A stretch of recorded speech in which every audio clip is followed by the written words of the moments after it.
Applications of differentiation, finding turning points. Find the turning points of the curve y is equal to x plus 1 over x. What we need to understand here is at the turning points, the slope is 0. Let's take a look at the graph of this curve using GeoGebra. Here we have the curve and a tangent to the curve, and you can see the slope is shown.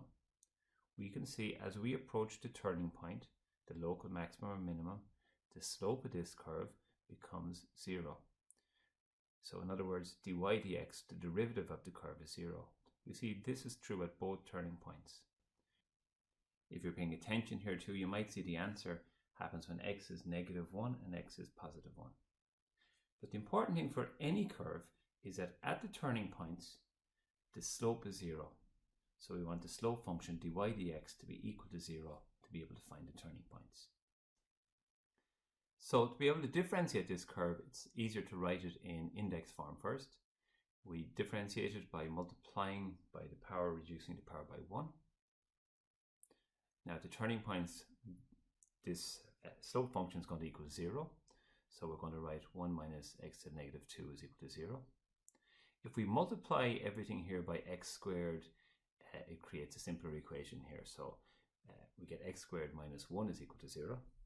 This is the difference of two squares if you wish. But we can see the solutions to this will be x is equal to 1 or x is equal to -1. So there's two options to this, given that x squared equals 1.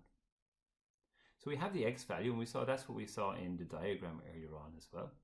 So to find the corresponding y value, we'll sub these values into the original curve. So when x equals 1, we get an output of 2. So we have the point 1, 2.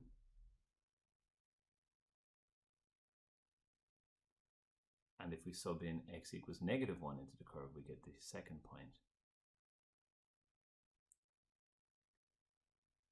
giving an output of -2. So that gives the other point is -1, -2. So that's how we find turning points on a curve.